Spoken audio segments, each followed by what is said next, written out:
The battle lines of the Russo-Ukrainian War remain locked in a grinding war of attrition. Yet, amid the artillery fire and trench warfare, a very different kind of transaction took place on August 19, 2026. 206 prisoners were quietly permitted to exchange hands. Among the returnees were 103 Ukrainians. They included members of the armed forces, the State Border Guard Service, and the National Guard, many bearing the physical toll of prolonged captivity, returning home draped in the yellow and blue of their national flag. In exchange, 103 Russian servicemen were handed over. Following their release, they were immediately transported to neighboring Belarus to receive medical attention and psychological rehabilitation. Direct peace negotiations between Kyiv and Moscow have been frozen for years. A coordinated, large-scale handover like this requires a sophisticated, functioning diplomatic backchannel to operate entirely outside of the formal peace process. At the core of these swaps is what negotiators call the exchange fund, the total pool of captured enemy combatants. In Ukraine, managing this fund and coordinating the return of captives falls to a specialized agency known as the Coordination Headquarters. Because Kyiv and Moscow severed all official diplomatic ties at the onset of the full-scale invasion, they cannot negotiate physical transfers directly. They rely entirely on third-party mediators to pass messages, verify lists, and handle logistics. The United Arab Emirates has stepped in as the primary broker for these military swaps. Operating as a trusted intermediary for both sides, the UAE has facilitated 26 separate mediations, resulting in the exchange of nearly 8,000 detainees since the conflict began. Other states have carved out specific humanitarian niches. Qatar focuses its diplomatic efforts on reuniting Ukrainian children illegally transferred to Russian territory, while the Vatican pushes for a formal platform to negotiate the release of non-combatant civilians. With traditional Western institutions sidelined from mediation, these non-Western middle powers engage in humanitarian hedging. By brokering these sensitive deals, they build substantial diplomatic capital. Ukraine has consistently proposed an all-for-all exchange, a blanket release of every captive held by both sides. Russia has repeatedly rejected this model, opting instead for fragmented, highly selective swaps.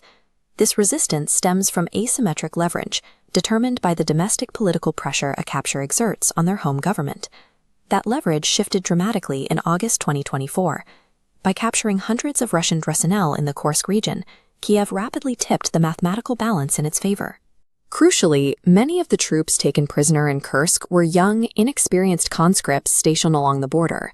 The capture of conscripts is a highly sensitive political issue within Russian society, providing Kiev with necessary leverage to force Moscow back to the table. In this transactional architecture, tactical successes on the battlefield actively alter the constraints of the exchange fund, directly dictating who gets to go home. Behind these high-level leverage calculations is the daily reality of the captives themselves. Released prisoners describe a state of severe isolation, often held for years with no access to outside information, beyond occasional letters from relatives. The physical conditions are severe. Data collected by the UN Human Rights Monitoring Mission confirms that over 95% of returning Ukrainian prisoners report experiencing systemic torture, deliberate starvation, and mock executions. The stakes of delayed negotiations were made starkly clear in July 2022. An explosion tore through the Russian-run Olenivka prison camp, killing at least 53 Ukrainian captives, many of them defenders of the Azovstal plant in Mariupol, who had surrendered months earlier. Transparency regarding these conditions is entirely one-sided. Ukraine permits the International Committee of the Red Cross to regularly inspect its specialized prisoner of war camps. Russia, conversely, severely restricts international monitors from accessing its detention sites. For the thousands of individuals still held in those facilities, the bureaucratic friction and diplomatic stalling of the exchange process translate directly into prolonged physical and psychological suffering. Despite periodic successes, the exchange system frequently stalls, sometimes freezing for 6 months at a time. The process is bogged down by deep institutional distrust and a constant barrage of weaponized rhetoric from both sides. Ukrainian intelligence asserts that Russia deliberately pauses the swaps, By extending the captivity of soldiers, Moscow aims to inflict psychological terror on their families and fuel domestic social tension within Ukraine. Russian officials present a sharply different narrative. The Kremlin's Human Rights Commissioner, Tatyana Moskalkova, has publicly blamed Kyiv for the delays, claiming that the Ukrainian side stalls the process by insisting on far-fetched demands. This friction is particularly devastating for civilian captives. Because Ukraine does not capture Russian civilians, it lacks the direct one-to-one transactional leverage needed to trade for its own non-combatants. This asymmetry leaves thousands of Ukrainian civilians trapped. Without a formal diplomatic platform to negotiate their release, they remain stuck in a legal gray zone with no clear mechanism for return. Intelligence officials indicate that further swaps are being negotiated, but these isolated humanitarian transactions are strictly transactional. They are not precursors to a broader peace agreement.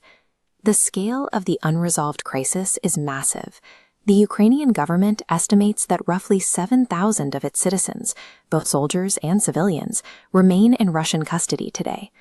As long as the front lines remain hardened and the war of attrition grinds on, this fragile, highly negotiated bridge is the only way home.